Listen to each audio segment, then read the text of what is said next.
Son dos relatos o dos narrativas las cuales hoy vamos a estudiar. Ahora en el contexto, para que volvamos a conectarnos donde quedamos la vez pasada, Jesús ha sido arrestado. Muy probablemente él también está atado en este momento y es llevado ante Anás y Caifás, lo cual la Biblia dice que son dos sumos sacerdotes, lo cual es totalmente extraño, porque se supone que solamente es uno el sumo sacerdote. Por lo tanto, hay algo muy malo con los judíos en este momento. Su espiritualidad está muy mala, no están funcionando bien. El mundo se ha entrometido, lo inmundo se ha metido en lo santo. Los relatos no hacen una gran diferencia del juicio que hizo Anás y el juicio que hizo Caifás, pero sí nos queda algo bien claro. El verdadero sumo sacerdote que estaba vigente ahora era Caifás. Por lo tanto, que Jesús tuviera que comparecer delante de Anás no era más que un capricho injusto, lo cual sí vamos a abordar más adelante.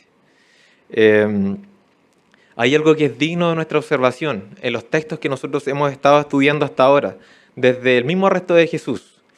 El apóstol Juan, inspirado por el Espíritu Santo, va haciendo en cierta forma una comparativa. Va mirando a una persona y luego a otra.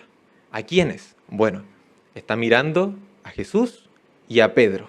Y va intercalando los relatos entre ellos dos. Por ejemplo, Pedro hirió la oreja de Malco, pero Jesús sanó la oreja de Malco. Jesús es llevado al sumo sacerdote a vista de todos. Él no se resistió y él va enemistado con el mundo. Jesús es llevado en ese sentido, pero Pedro va. Pedro va siguiendo al Señor, pero él va a vista, él va secretamente, porque no va públicamente, no va diciendo yo soy el discípulo, déjenme pasar. Él va secretamente, casi sin la necesidad de resistencia y sin hacer notar su enemistad contra el mundo. Él está tratando de calzar en esta figura para no ser notado. Jesús responde a sus calumniadores. ¿Cómo lo hace él? Responde con sabiduría, con honestidad, con paciencia, con templanza, con dominio propio. Pero ¿cómo responde Pedro a los que lo quieren calumniar? Él responde con necedad, con mentira, con injusticia, con juramentos y maldiciones. Todo esto ocurre en Pedro. Entonces el texto va comparando porque va intercaladamente hablando de Pedro y de Juan. Hay un contraste.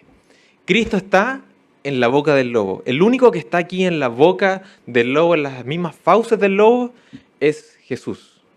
Y Él no teme. Él está haciendo la voluntad del Padre. Pero tenemos a otro que está de lejos, viendo cómo Jesús es devorado. Los dientes no están clavados sobre Él, pero Él ya está temiendo. Hay una gran diferencia entre Jesús y entre Pedro, entre nuestro sumo sacerdote, entre nuestro mediador perfecto y entre Pedro, uno más de los discípulos, uno que es como nosotros. Y Juan quiere que nosotros nos demos cuenta de esto, de la gran diferencia que hay entre el Mesías y entre el que pudiese ser considerado el mejor de los discípulos, el que le había sido revelado por medio del Espíritu Santo, el que participaba, el que era del grupo más cercano de Jesús. Pero aún así, aunque estuviese tan cerca de Jesús, hay una diferencia abismal entre lo que podríamos llamar a Jesús y al mejor hombre. Una diferencia abismal. Meditemos desde ya en Eclesiastés 7:20. Dice, ciertamente no hay hombre justo en la tierra que haga bien que haga el bien y nunca peque, excepto Jesús. Él se mantuvo fiel, firme. Lo que Él dijo, Él lo hizo. Lo que Él prometió, Él lo trajo. Y también lo traerá. El carácter de Jesús es íntegro. No hay nadie que le pueda censurar. Nadie que pueda hablar algo en contra de Él. Nadie que pueda apuntar a un pecado. Y aún la confianza de Jesús con la que Él es sostenido en este momento no es una confianza pecaminosa. ¿Quién hay como el Señor? Pensemos un momento en eso. ¿Quién hay como nuestro Señor? Él es el Dios encarnado, el Dios que ha tomado humanidad pero es el Dios eterno, Él no fue creado, Él es el Dios eterno. Él está lleno del Espíritu Santo, enteramente capacitado. Él conoce la voluntad completa de Dios, Él conoce el plan completo porque Él, a la vez que es hombre, Él es Dios. Él tenía todo para confiar que Él no iba a caer, que Él no iba a fallar. Él conoce el carácter de Dios, Él conoce el plan de Dios y Él conoce la soberanía de Dios como nadie más. Él podría haber confiado en esto y haberse relajado. Yo soy el Hijo de Dios, yo soy el Dios encarnado, yo tengo el Espíritu Santo, yo conozco el carácter de Dios que Él me va a sostener. Pero Él, ¿qué hizo? Él oró. Él pasó la noche en oración, Él teniendo todo el panorama perfecto para hacerlo bajo sus propias cuentas, pero lo hacen todo en su misión y en comunión con el Padre.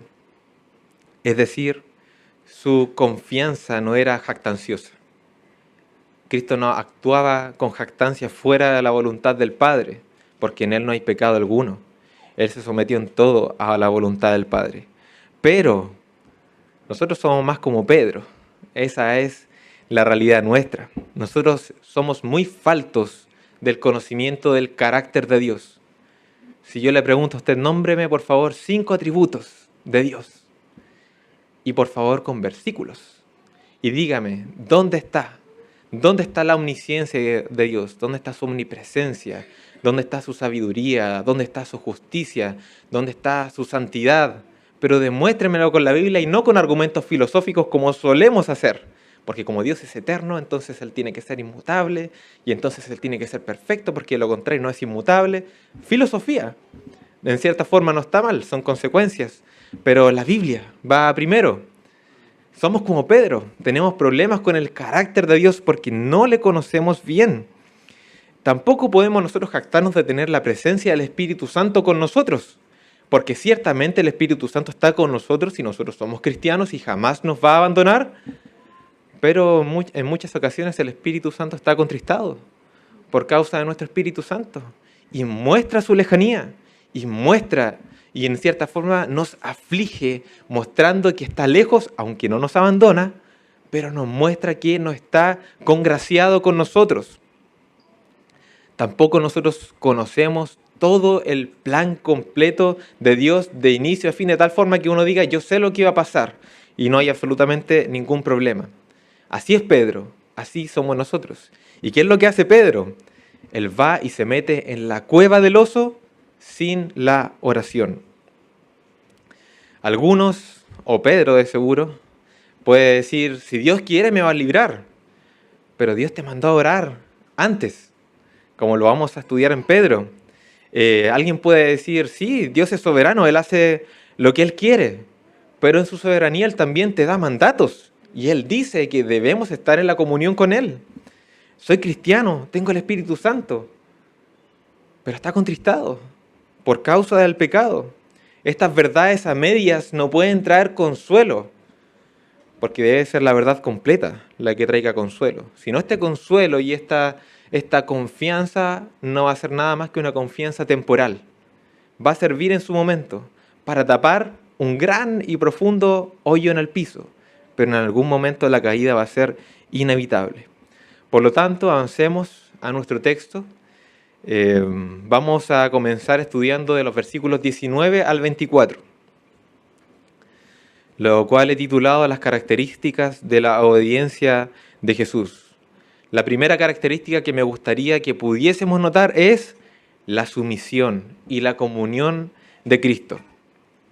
Eso es algo muy importante que tenemos que tener en consideración en todo lo que ha vivido Cristo y lo que va a vivir de aquí en adelante. Escuchemos las oraciones de Jesús en Mateo 26, versículos 39 en adelante. Dice, Jesús se postró sobre su rostro orando y diciendo, Padre mío, si es posible, pase de mí esta copa, pero no sea como yo quiero, sino como tú. Otra vez fue y oró por segunda vez, diciendo, Padre mío, si no puede pasar de mí esta copa, sin que yo la beba, hágase tu voluntad. Más adelante, se fue de nuevo y oró por tercera vez, diciendo las mismas palabras. La voluntad de Cristo, su sumisión, la sumisión de Jesús es incondicional a la del Padre. Pero Él tiene una verdadera disposición. Esto es algo digno de ser notado, porque Él no ora esto para luego levantarse, ¿cierto? Ya las rodillas ya no están en el piso, se levanta y en vez de ir a la derecha, que es donde el Padre le dice, Él va a la izquierda. Eso nos caracteriza a nosotros, pero no a Jesús. Lo que Él ora es lo que Él hace. La voluntad del Padre por la cual Él ora que se haga, Él también la cumple. Cuando la voluntad del Padre es beneficiosa, no hay un mayor problema para ninguno de nosotros. Pero ¿qué pasa cuando la voluntad del Padre es sufrimiento? Cuando la voluntad del Padre es derrota, cuando la voluntad del Padre acarrea tiempos de confusión, ahí empezamos nosotros a tener problemas. Porque estamos de rodillas, pero el corazón ya está hecho un nudo contra Dios. Porque ¿por qué estoy viviendo tal cosa? Bueno, con Cristo eso no ocurre. Con Cristo no ocurre así. Cuando el Señor dio que multitudes le siguieran, Él hacía la voluntad del Padre. Y cuando el Señor le trajo sufrimientos, Él también sigue haciendo la voluntad del Padre, se mantiene fiel y lo soporta porque no hay nada mejor que la voluntad del Padre. La sumisión incondicional de Jesús es admirable porque la voluntad del Padre indica que ahora Él debe sufrir a mano de hombres impíos, hombres incrédulos que injustamente lo van a tratar.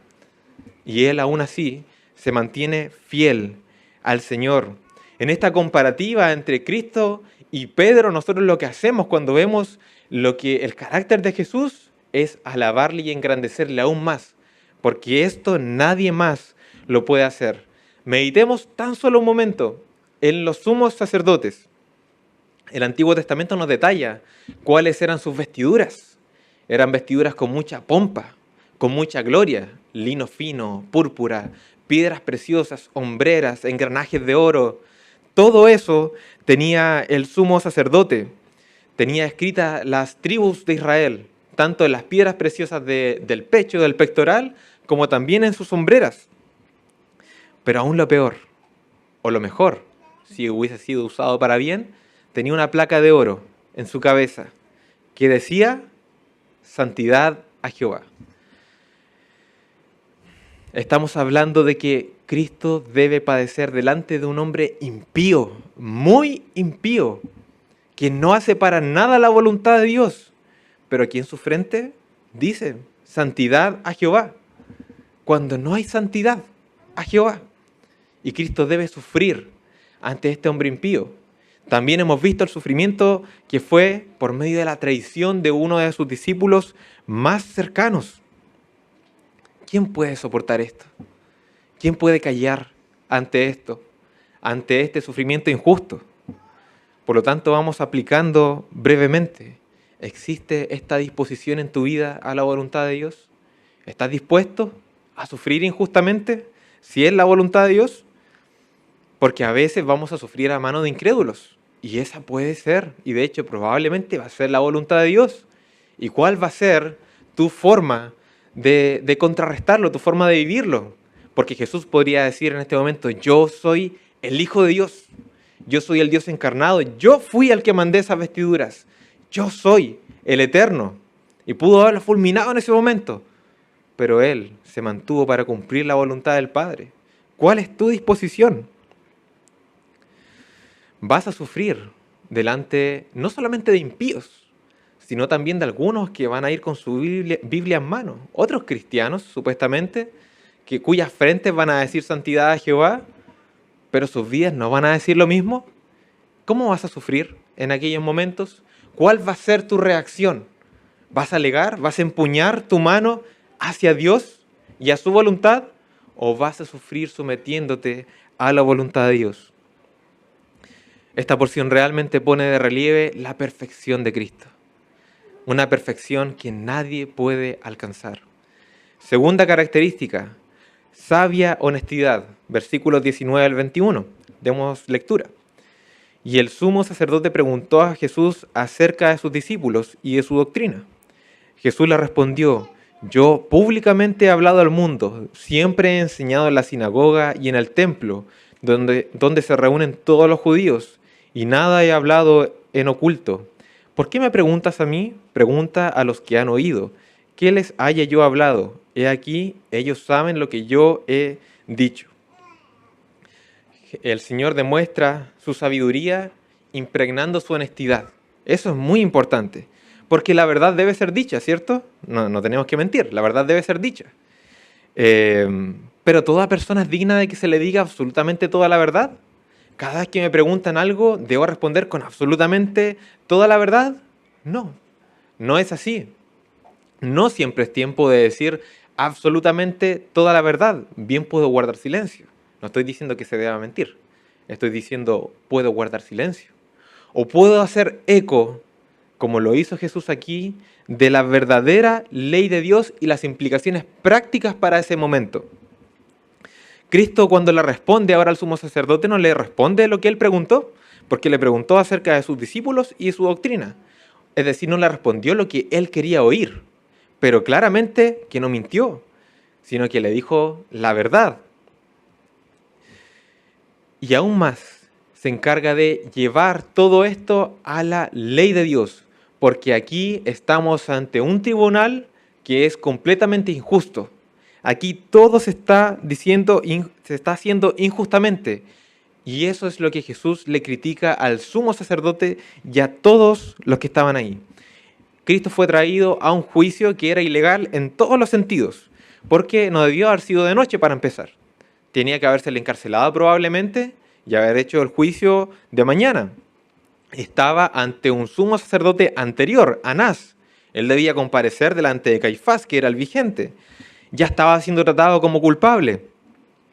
Se le estaba pidiendo que hablara para utilizar sus propias palabras e inculparlo, cuando los juicios no eran así. Se traía al acusado, pero se tenía que traer a los testigos. Son los testigos los que testifican. Y Anás está queriendo que el mismo acusado testifique contra sí mismo.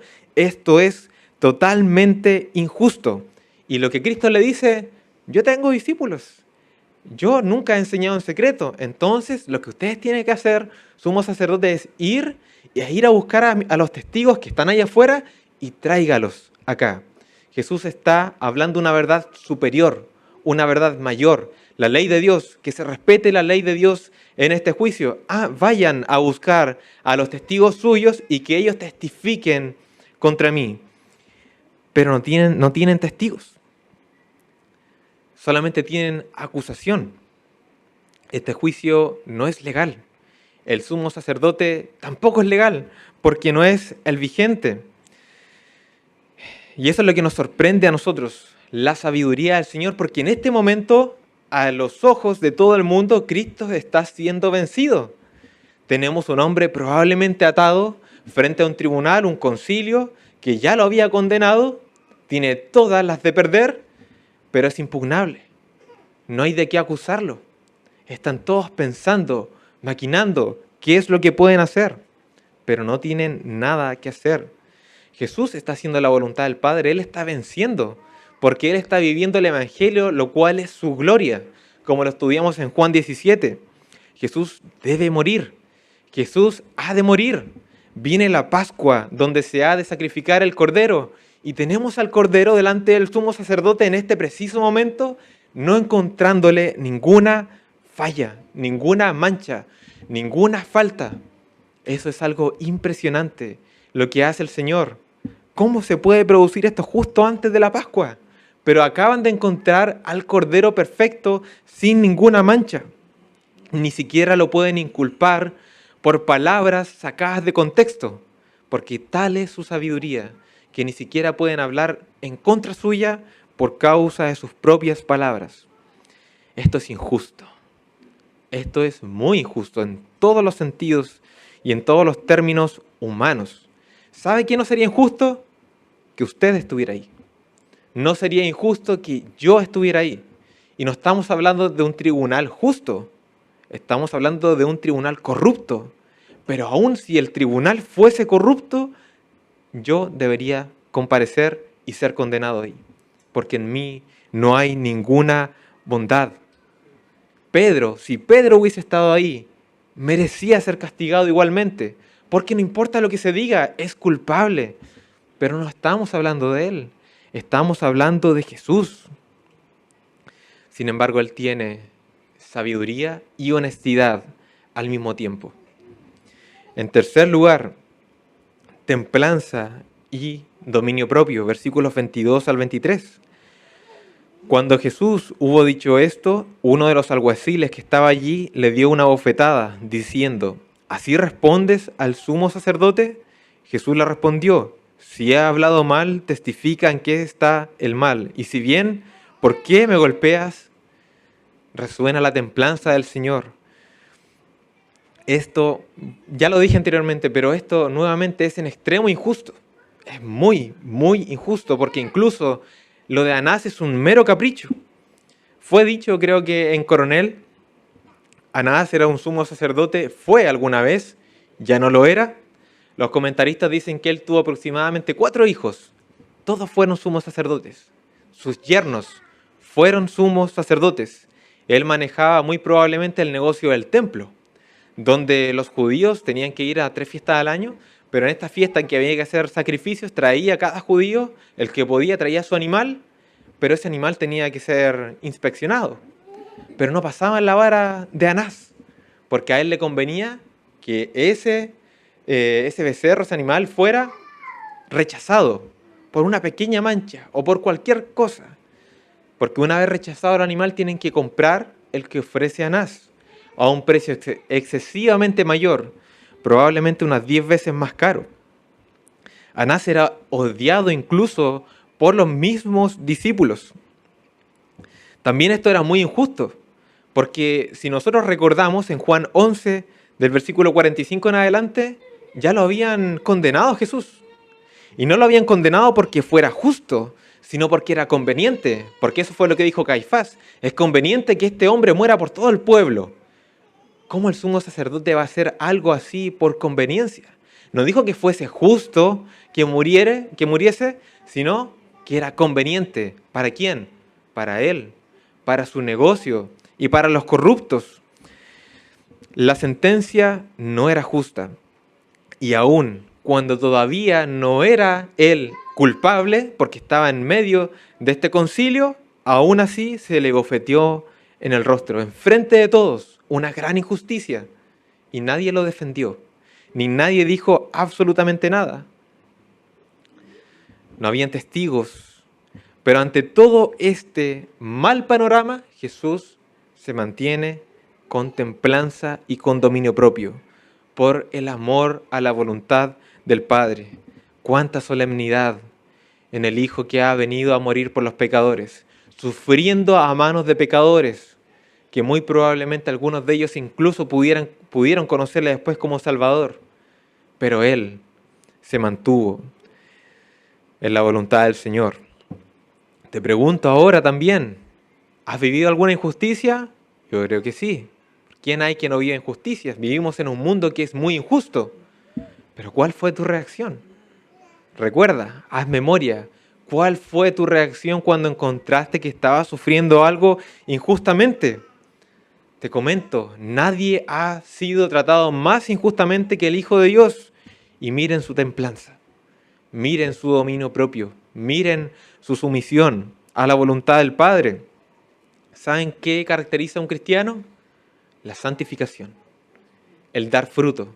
¿Y qué es la santificación? Como hemos estudiado a los discipulados, en esencia es ser más parecidos a Cristo, ser hechos conforme a su imagen, cada vez más parecidos a Él.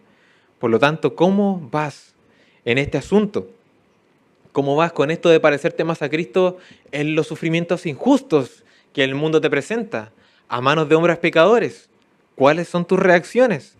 ¿Estás reflejando tú el carácter de Cristo en tu vida? ¿Respondes con sumisión y comunión con el Padre? ¿Respondes con honestidad impregnada de sabiduría y no con esa verdad dura que no debe ser dicha, que ciertamente es verdad, pero rompe absolutamente todo rasgo de comunión y perdón que pudiese haber? Palabras verdaderas, pero mal dichas. Por eso, sabia honestidad la del Señor, no solo honestidad. ¿Respondes con templanza y con dominio propio? Nuevamente la Biblia pone en relieve el gran carácter perfecto de Cristo, todas sus virtudes en juego en todo tiempo, incluso cuando es puesto en el horno de fuego para ser probado. Pero Él no peca y no falla. Cuarta característica de la obediencia de Jesús: amor por sus escogidos. Jesús, si recordamos el texto, dice: pregúntale a los que han oído. Matthew Henry, el comentarista, dice acerca de esto: en cuanto a las personas a las que predicaba, hablaba al mundo, a todos los que tenían oídos para oír y estaban dispuestos a escucharlo, altos o bajos, eruditos o ignorantes, judíos o gentiles, amigos o enemigos. Su doctrina no escatimaba el conocimiento de ella a nadie, como suelen hacer los maestros de alguna invención rara, sino que la comunicaba libremente como el sol hace con sus rayos. También en cuanto a los lugares en los que predicaba, cuando estaba en el campo, predicaba también habitualmente en las sinagogas, los lugares de reunión para el culto y en el día de reposo. Cuando subía a Jerusalén, predicaba la misma doctrina, esto en el templo, en el momento de las fiestas solemnes, cuando los judíos de todas partes se reunían allí, y a menudo predicaba en casas privadas y en las montañas, y a la orilla del mar, para mostrar que su palabra y adoración no debían limitarse a los templos y sinagogas. Es decir, cuando el Señor dice: traigan a los que han oído, a mis discípulos, se abre el panorama para que pudiese venir cualquiera a testificar a su favor. Pero ¿quién debía ser? ¿Quiénes debían ser los que más testificaran a su favor? Sus discípulos. Porque ellos no estuvieron una vez en el campo, y una vez a la orilla del mar, y una vez en el templo. Ellos estaban siempre, en todo tiempo, con Jesús. Eran sus principales oidores, debían defenderle. Pero ¿dónde están los discípulos del Señor? Todos huyeron. Todos huyeron, y aún creo que es Marcos el que nos dice que uno corrió desnudo. No le importó absolutamente nada. Tal fue el temor y el pavor que tuvieron. Abandonaron al Señor. Nosotros leímos en el devocional que Pedro dijo: aunque todos te abandonen, yo no. Y lo mismo decían todo el resto de los discípulos. Pero cuando llegó el día, todos se escandalizaron de él. Porque el Señor no miente. Él no necesita mentir. Sus discípulos debían estar aquí. Debían ser los que viniesen. Pero aún más que todos sus discípulos, Pedro. Pero Pedro está ocupado en otro asunto en este momento. Está ocupado negándole. Aún así Jesús sigue adelante con el Evangelio. Aunque Jesús sabe que en este momento de sufrimiento que pudiesen estar con él, Jesús sabe que en este momento Pedro está pecando, Pedro le va a negar. Jesús lo sabe, lo sabía desde antes. Y él no se arrepiente. Estos discípulos no tienen ningún valor. Todos me abandonaron. Se acabó el Evangelio. Se van todos al infierno. No. Qué gran amor de Cristo por sus discípulos. Porque Él sabe que le abandonaron. Él sabe que Pedro le está negando. Y aún así, Él prosigue su camino en la voluntad del Padre, en su misión, para traer salvación a estos que están pecando contra Él. Avancemos entonces, porque hemos visto la perfección, la gloria, el triunfo, el carácter perfecto, el amor entrañable y la misericordia de Jesús. Ahora veamos a Pedro en el segundo segmento de la predicación.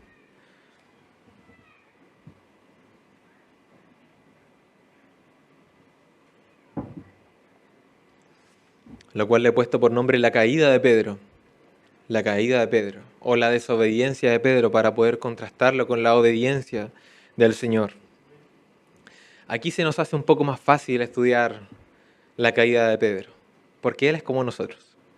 Es más fácil hacer las aplicaciones prácticas, porque no las hacemos por antítesis, por lo contrario, sino que lo hacemos tal cual, porque Él es como nosotros, un hombre pecador, uno que cayó, uno que tiene virtudes, pero todas sus virtudes son imperfectas.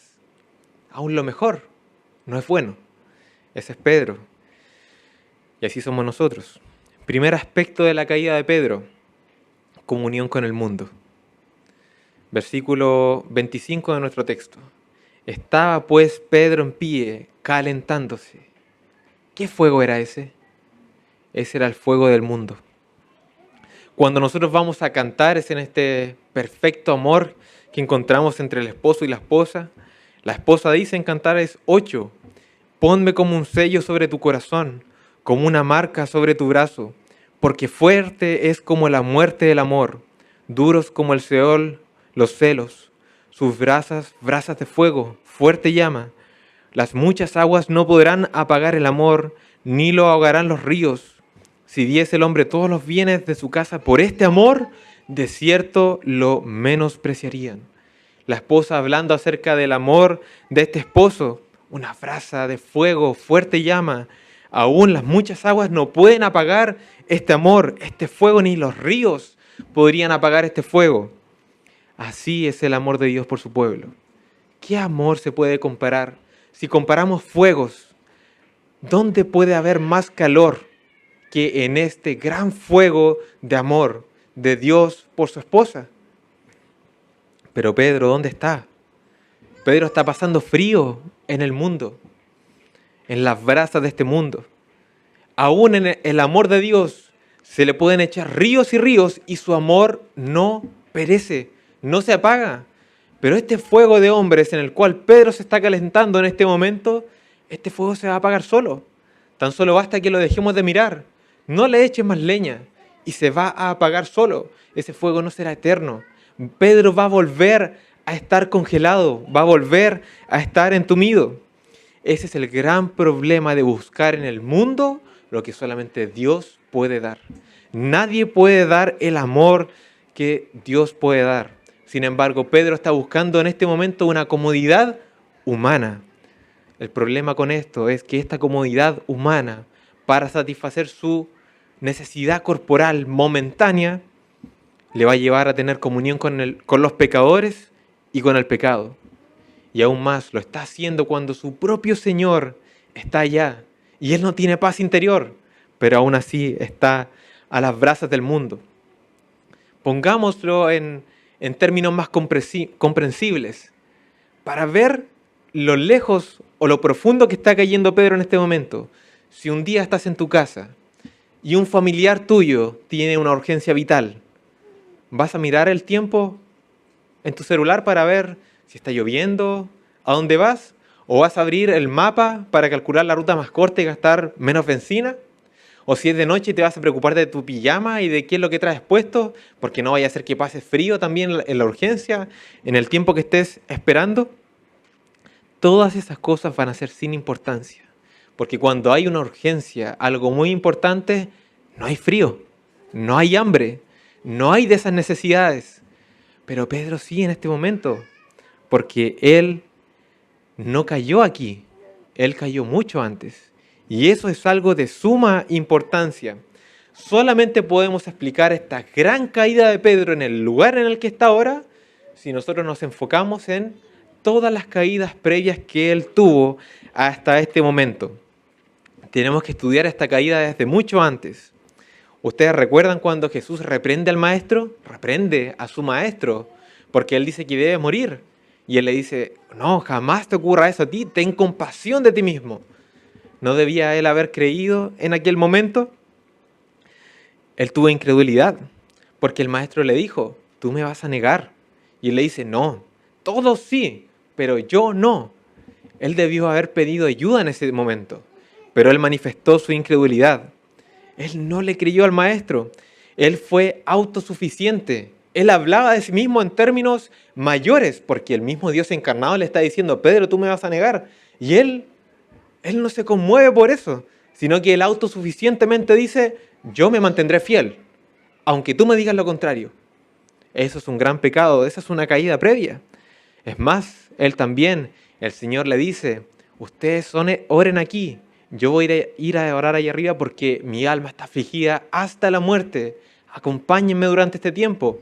Cuando Pedro tenía que haber estado orando, él estaba durmiendo. Eso es lo que nos dice el texto. Tenemos caída tras caída. Luego, cuando llega el momento de la gran aflicción, el momento en que van a apresar al Señor, Él entonces decide hacer todo lo que no hizo antes. Entonces ahora saca armas carnales y saca su espada y la empuña, no dándose cuenta que la verdadera guerra era previa. ya había sido la guerra. Era antes la batalla por medio de la oración. Y ahora el Señor lo frena y le dice, no, Pedro, ya no. No era de esta forma. Antes tenía que haber sido. Por eso es que ahora comprendemos por qué Pedro está donde está. No es sobre enfatizar esta caída de Pedro acá y decir es que fueron tantas las aflicciones, es que es producto del estrés y la ansiedad momentánea. No, hermanos, la caída fue una escalinata previa, anterior. Caída tras caída tras caída. ¿Y ahora dónde tenemos a Pedro? En las brasas de este mundo, en comunión con el mundo, buscando la aprobación con el mundo. Matthew Henry también dice, es malo calentarnos con aquellos con quienes corremos el peligro de quemarnos. Es malo estar en la comunión de aquellos con los cuales corremos el peligro de quemarnos. Pero ahí estaba Pedro. Por lo tanto, te pregunto también, ¿qué tan abajo vas tú en este momento? Porque no es simplemente caerse del 8º piso al 1er piso y morir en un solo momento. Hay que bajar piso por piso para llegar al 1er piso. ¿Qué tan abajo vas tú? ¿Cuánto has descendido en las escaleras del pecado? ¿Qué tan cerca estás del mundo? ¿Hace cuánto has abandonado la comunión con el Señor? El fuego del amor del Señor ya ha reemplazado lo que es bueno, lo que es agradable. El calor que solamente el Señor puede dar por el calor del mundo. ¿Qué tan lejos has avanzado en esto? ¿Cuántos pisos ya has bajado? Solamente tú lo sabes. Y el Señor, ¿sabes cómo lo puedes saber? ¿Cuánto frío hay en tu espíritu? ¿Qué tan helado estás por las cosas de Dios? Si te hablan de las cosas de Dios, ¿qué hay en tu corazón? ¿Es un hierro? ¿Es un fierro? ¿Resuena? ¿Suena helado? ¿Suena el hielo como se quebranta? ¿O tú eres de los que está ahí, sumando brasas a las brasas? Porque tú ya tienes el fuego del Señor en ti. ¿Qué tan abajo vas? Porque las caídas no son de un momento para otro. Es una escalinata hacia abajo. Segundo aspecto de la caída de Pedro, su confesión fraudulenta. Versículos 25 al 27. Y le dijeron, ¿no eres tú de sus discípulos? Él negó y dijo, no lo soy. Uno de los siervos del sumo sacerdote, pariente de aquel a quien Pedro había cortado la oreja, le dijo, ¿no te vi yo en el huerto con él? Negó Pedro otra vez, y enseguida cantó el gallo. Recordemos, en Juan 18, 21, el Señor defendiéndose, el Señor llamando al cumplimiento de la ley. Él dice, pregunta a los que han oído, ¿qué les haya yo hablado? He aquí, ellos saben lo que yo he dicho. Pero ¿dónde está Pedro en este momento? ¿Dónde está uno de los que más ha oído, incluso lo secreto? ¿Dónde está él? Desde el final del capítulo 13 hasta el capítulo 16, tenemos las palabras de Jesús para sus discípulos, las cuales también estudiamos profundamente. Esas palabras de consuelo, esas palabras de capacitación, esas palabras que les advierte que van a sufrir en el mundo. El Señor no miente, el Señor les dijo lo que iba a pasar. Ellos escucharon estas palabras de primera fuente, de primera mano, escucharon al Señor. Pero el pecado, hermanos, es una anomalía. El pecado es una cosa sin sentido porque no tiene sentido que Pedro y los discípulos, pero ahora mayormente Pedro, hayan estado con el Señor por lo menos durante 3 años. Hayan escuchado la explicación de las parábolas, hayan estado con Él en todo tiempo, dormido con Él, caminado con Él, y que luego el Señor los capacitara intensamente antes de estos días y luego pecaran en todo lo cual les fue advertido. No tiene sentido, pero el pecado es así. El pecado es una cosa sin sentido. El pecado no es explicable y las personas empiezan a decir, ¿y cómo puede ser? Si tal cosa le había pasado, si tal cosa, alguien fue y le habló, se le predicó el evangelio tantas veces y aún así la persona cayó, porque el pecado es una cosa sin sentido. Es una anomalía completa. Aún lo más terrible, de su boca salieron maldiciones y juramentos falsos. Y no estamos hablando de una negación, tan solo una. Tampoco estamos hablando de 2 negaciones. Estamos hablando de 3 negaciones. lo cual significa que entre una negación y la otra hay un tiempo de recapacitar, porque si fuera solamente una, sería un poco más pasable, pero estamos hablando de 3. E incluso los comentaristas, muchos dicen que se cree que entre la primera y la tercera por lo menos debe haber pasado 1 hora. 1 hora, habiendo negado al Señor. ¿Cómo habrá sido esa hora? Esa tiniebla en su corazón, sabiendo que negó al Señor, recordando las palabras del Señor, pudiendo todavía quebrantarse, pudiendo todavía restaurarse, pudiendo todavía acudir, pudiendo todavía pedir perdón, estar delante del Señor, buscar la comunión, aún morir por Cristo. Podría haberlo hecho 1 hora, pudiendo pensar para no negar al Señor 3 veces, pero aún así lo hizo. Eso es un aspecto terrible de la caída de Pedro. Pero esto pone de relieve quizás lo peor de la caída, la autosuficiencia de Pedro, su falta de oración, porque en esa 1 hora él decidió y selló creer que era capaz. Porque si él no lo hubiese creído, sus obras hubiesen sido otras. Pero él creyó que era autosuficiente y esta es la consecuencia inmediata y directa de creerse autosuficiente en los caminos de Dios. Todo pecado, como dije anteriormente, siempre debe ser rastreado a uno anterior. No podemos ver un pecado calamitoso, una cosa terrible, y pensar que fue de un día para otro. No, ese pecado partió en otra cosa. Hay un pecado sutil previo, un pecado que ni siquiera parece pecado, un pecado que está tan solo en el pensamiento, un pecado que es engañoso porque tiene un buen aspecto exterior, pero luego ese pecado va cazando a la persona cada vez más, en este caso a Pedro, lo fue cazando su autosuficiencia cada vez más, hasta que su gran caída se produce. Nadie cae de un día para otro. Para ponerlo en contexto de guerra, un guerrero en batalla puede caer, eso es cierto, pero muy probablemente y especialmente va a caer si él primero descuidó sus ejercicios previos, porque es un soldado que ya no va a tener la resistencia, se va a cansar y por lo tanto va a fallar en la batalla y va a ser atravesado. También un guerrero en batalla muy probablemente va a caer si ese hombre, si ese guerrero, no afiló su espada anteriormente. Porque va a llegar el momento en que va a dar un gran espadazo pensando que después de eso vence. Y resulta que no pudo atravesar a su enemigo. Y como pensó que iba a vencer, ahora va a ser vencido. Porque luego de eso se iba a descuidar. Probablemente un guerrero va a caer por algo previo. A eso es lo que voy. Descuidó sus ejercicios. Descuidó afilar su espada.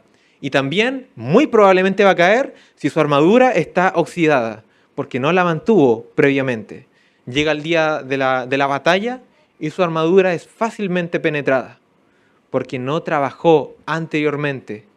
Las caídas que nosotros vemos, la caída de Pedro, no surgió en ese momento, viene de antes. Siempre es así. ¿Cómo se llama ese descuido en la vida espiritual para nosotros? Y en la vida de Pedro, eso se llama autosuficiencia. Pensar que podemos hacer las cosas por nuestra cuenta. Pero ¿saben qué?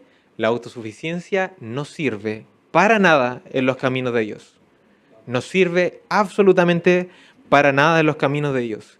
Para andar solo hay muchas vías, muchas, pero van todos al infierno. Pero hay muchas vías.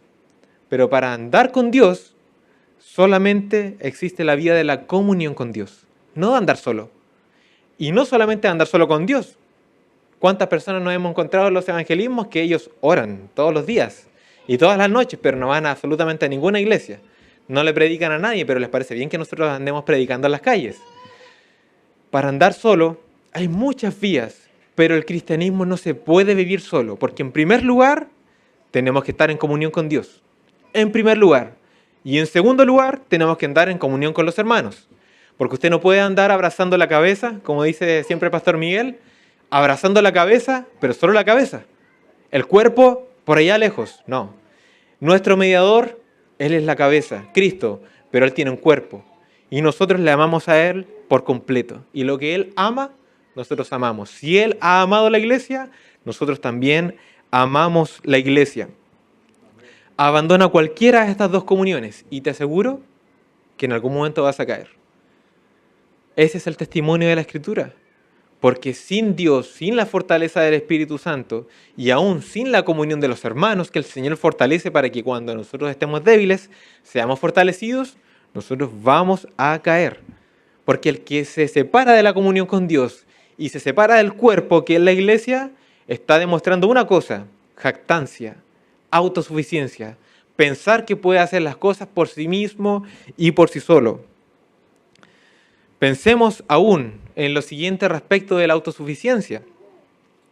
Pedro avanzó mucho con sus propios esfuerzos. De hecho, él avanzó más que todos los demás discípulos, porque los demás discípulos huyeron, pero Pedro no. Pedro le siguió y Pedro estaba cerca del Señor. Él pudo llegar por medio de favores y mientras más pasaba el tiempo, él más pensaba que él no iba a caer. Porque de lo contrario, ¿para qué se seguía acercando al Señor?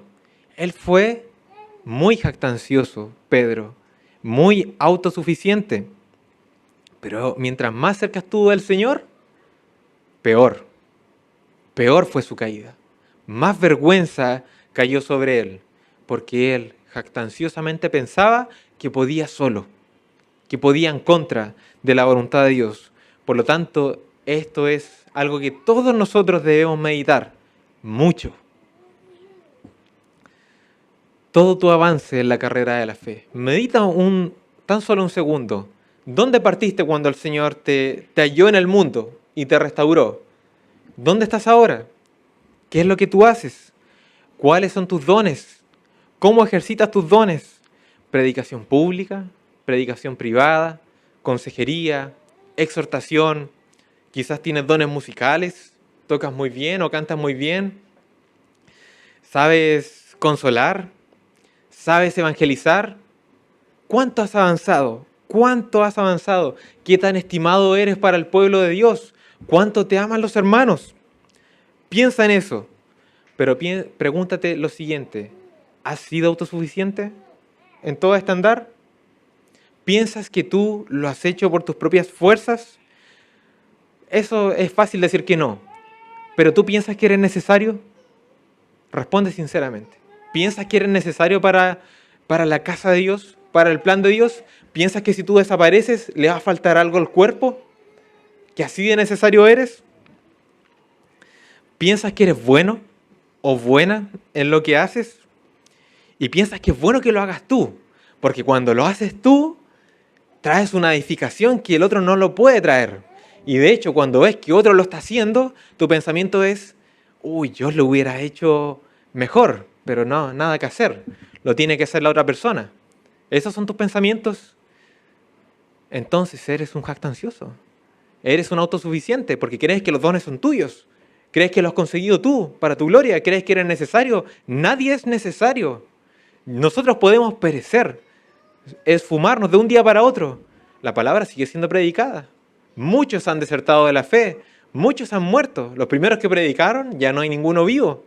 Pero la palabra sigue siendo predicada, porque esta obra del Señor y Él capacita a quien Él quiere. Entonces pregúntate: ¿hay jactancia? ¿Hay autosuficiencia en tu andar? ¿Crees que tú lo haces mejor? Porque si es así, es necesario que tú endereces tu senda hoy, que tú vuelvas al Maestro hoy y que consideres tu verdadera condición. Porque así como has escalado en el ejercicio de tus dones con toda esta jactancia en la cual tú crees que eres necesario, asimismo como escalaste, peor va a ser tu caída. Aún peor. Porque escalar en cierta forma es algo más protector. Pero la caída, ¿quién puede sostenerse en una caída? ¿De quién se va a agarrar a alguien en su caída? Por lo tanto, debes tener cuidado. A lo mejor te parece que estás cerca de Jesús, que le estás sirviendo, que vas avanzando, pero eso jamás te traerá ningún bien si tú eres un jactancioso y eres autosuficiente. De hecho, me atrevería a decir aún que los que son jactanciosos y autosuficientes en los caminos de Dios, los que no dependen de Dios, ni dependen de los hermanos, ellos muy probablemente no son de cuidado para Satanás. No les importa, porque es una herramienta en sus manos. El diablo feliz con engrandecer a alguien, como ocurrió con la caída del predicador que todos conocemos en Norteamérica, el diablo es feliz con eso. Engordemos más este chanchito, démosle de comer, porque cuando llegue el momento lo vamos a matar. Y muchos van a blasfemar en contra del cristianismo. El diablo está feliz con esas personas que creen que pueden hacer todo por su propia cuenta. Está feliz con los que creen que lo hacen perfecto y lo hacen bien. Porque de hecho el que cree que lo hace bien muy probablemente ni siquiera va a orar por lo que está haciendo. Se va a subir sin predicación. O sea, se va a subir a predicar sin haber orado. Va a cantar sin orar. Va a ministrar, va a aconsejar, pero nunca va a orar. Porque cree que con sus palabras puede hacerlo absolutamente todo. O con sus dones. Eso es jactancia. Eso es autosuficiencia. Pero el diablo es feliz con esas personas. Feliz. Para que se anuncie en todos lados lo que nosotros leemos en Lamentaciones 1. Dice el versículo 1 en adelante. Cuando alguien cae, ¿cómo ha quedado sola la ciudad populosa? La grande entre las naciones se ha vuelto como viuda. La señora de provincias ha sido hecha tributaria. Amargamente llora en la noche y sus lágrimas están en sus mejillas. No tiene quien la consuele de todos sus amantes. Todos sus amigos le faltaron, se le volvieron enemigos. Versículo 8. Pecado cometió Jerusalén, por lo cual ella ha sido removida. Todos los que la honraban la han menospreciado, porque vieron su vergüenza, y ella suspira y se vuelve atrás. Eso pasa cuando alguien cae. Eso pasa. Podemos verlo con Pedro. ¿Cómo ha quedado derrumbado Pedro en este momento? ¿Cómo que ha quedado solo? ¿Cómo todos se burlan de él? ¿Cómo llora amargamente y sus lágrimas corren por sus mejillas? No tiene quien la consuele en este momento. No hay nadie que le pueda traer consuelo por la grandeza de su pecado. Todos sus amigos le faltaron y aún su mayor amigo, que es el Señor, para él momentáneamente se le ha vuelto como su enemigo. Pecado cometió. Ha sido menospreciado porque vieron su vergüenza. Y él suspira y se vuelve atrás. Eso es lo terrible de la caída. Eso es lo terrible de Pedro. Vamos entonces ya a la conclusión. La diferencia entre Jesús y Pedro es abismal. No puede ser puesto más de relieve la gran diferencia que hay entre Jesús, el cual fue perfecto en todo cuando él tenía todas las de perder, y Pedro, quien no estaba en las fauces del lobo, pero aún así temió como si él los tuviera. Cristo, ante la injusticia humana en su contra, se somete voluntariamente a la voluntad del Padre. Es honesto, pero reviste su honestidad de sabiduría. Actúa con templanza, con dominio propio. Es inmensurable en amor a su pueblo, porque sabe que le están negando, sabe que están pecando contra él, pero aún así él muere por ellos. Y eso solamente lo vemos en nuestro texto, porque si quisiéramos hablar de las virtudes del Señor, nos quedamos cortos de tiempo con una vida completa. Pero tenemos el contraste que el mismo Juan nos enseña con Pedro, porque Pedro dio grandes expectativas de sí mismo. A los ojos de todos, él decía a viva voz, aunque todos se escandalicen de ti, yo no. Grandes expectativas hacía Pedro a su alrededor. De seguro los discípulos también lo creían porque lo seguían en aquello, y nosotros tampoco. Pero él, ahora lo vemos cayendo, y él cae teniendo comunión con el mundo, que no le puede dar lo que Dios da, negando fraudulentamente al Señor, el cual es su Señor y Maestro. Recordemos quién era Pedro. Pedro era un pescador, era un nadie, no tenía nada especial, no era un erudito, pero ahí va el Señor y lo ama, lo llama, le enseña, le dice lo que va a hacer con él. Y aún así Pedro lo reniega. Por lo tanto, esta negación es un dolor muy grande en su corazón. Y Pedro cae también por autosuficiente, por jactancioso. ¿A quién te pareces? ¿A Jesús o a Pedro? Si alguien cree que se parece a Jesús, es porque aún no ha entendido absolutamente nada. Nos parecemos a Pedro. Él nos representa bastante bien en este texto. ¿Cuál es la solución entonces para estas grandes caídas? ¿Qué podemos hacer con nuestros pecados? Porque nosotros no somos como Él. En primer lugar, la solución es el carácter del maestro. Si leemos en Lucas 22, 31 al 32, dice: dijo también el Señor: Simón, Simón, he aquí Satanás os ha pedido para zarandearos como a trigo, pero yo he rogado por ti, para que tu fe no falte, y tú, una vez vuelto, confirma a tus hermanos. El carácter compasivo del Señor. Previamente sabía que esto iba a ocurrir, y aún así le dice: pero una vez vuelto, confirma a tus hermanos. Como lo hizo con Pedro, el Señor lo puede también hacer contigo. Porque es inevitable que vayas a caer en distintos pecados de tu vida. Vas a ser motivo de vergüenza. Yo no estoy diciendo, esto no es un pase para pecar, ni nada menos. Tampoco es para que nos sobemos las espaldas unos con otros. No te preocupes, yo soy tan pecador como tú, entonces sigamos pecando todos en conjunto. No es un pase para aquello, pero es la realidad de nuestras luchas. Vamos a caer, vamos a pecar. Pero el Señor, cuando le anuncia a Pedro su caída, su pecado, le dice: pero Pedro, yo he rogado por ti. Yo te voy a restaurar, porque tú vas a volver. Y luego, ¿qué le dice ahí? Y luego, le dice: y luego ten compasión de ti, Pedro, porque como vas a caer, vas a ser un pobrecito el resto de tu vida. Entonces, Pedro, tú nunca más vas a poder predicar, porque mira el pecado que tú vas a hacer, tú me vas a negar. Entonces, luego que vuelvas, ten mucha compasión de ti el resto de tu vida. Y Pedro camina siempre a cabizbajo al lado de todos los discípulos. No, eso no es lo que dice el Señor. Vuelve y confirma a tus hermanos. A tal punto que tenemos aquel maravilloso sermón de Pedro. Podemos buscarlo en Hechos 2, 36 en adelante, donde Pedro, cuando el Espíritu Santo llega y él ha sido confirmado y confirma a sus hermanos, él dice delante de todos: sepa pues ciertísimamente toda la casa de Israel que a este Jesús, a quien vosotros crucificasteis, Dios le ha hecho Señor y Cristo.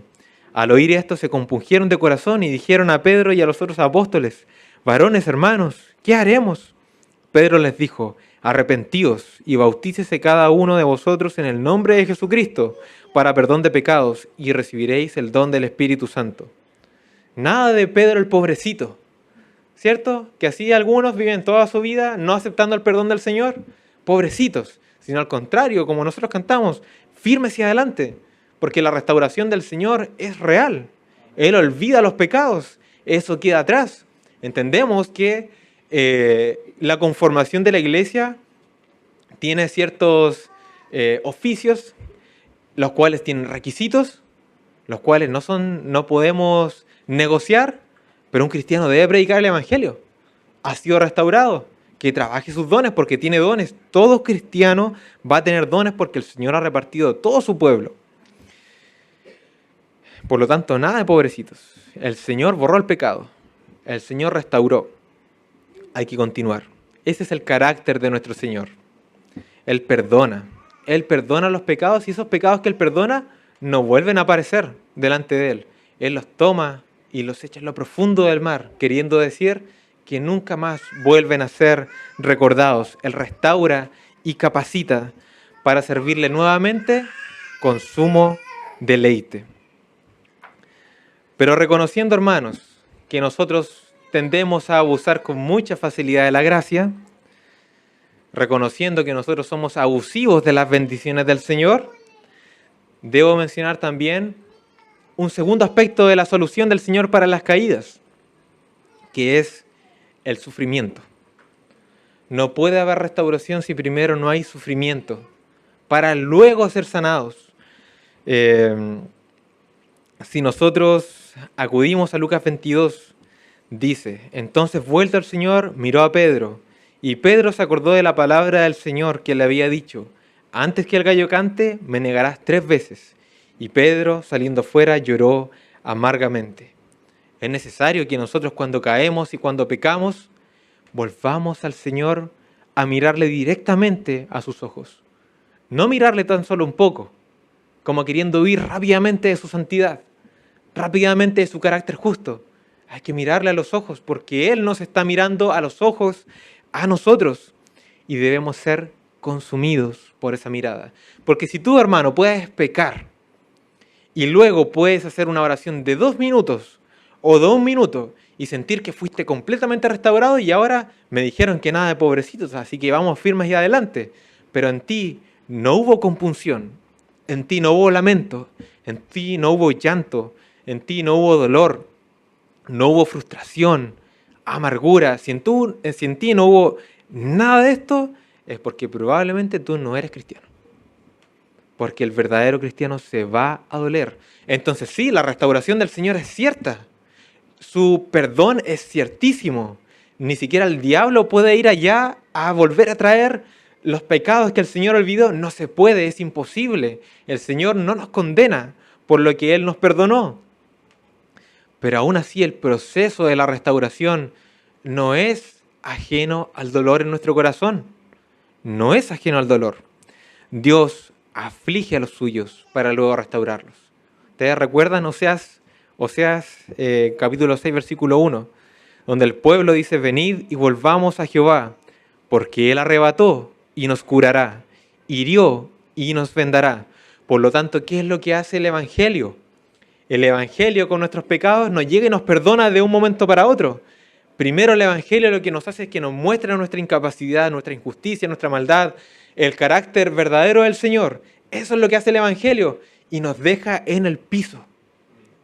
Nos aflige, hay dolor. Ese dolor puede durar un tiempo, pero luego el mismo Evangelio que nos dejó ahí es el mismo Evangelio que nos levanta. Así lo hace el Señor. Primero nos hiere, nos quebranta, nos muele, pero luego nos levanta, nos cura. Por lo tanto, hermanos, todos los Pedros que estamos acá, acudamos al Señor, solamente a Él.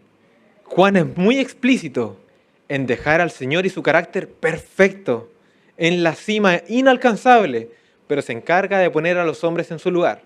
Y Pedro aquí queda en su lugar. Y nosotros quedamos igual que Pedro. Debemos acudir a Cristo, el perfecto y sin comparación, para que entonces, después de acudir a Él, podamos declarar, mis pecados, Él los cargó. Sus obras perfectas las puso a mi favor. Su herencia en mi cuenta. Cuando abatido y afligido, Él me restauró.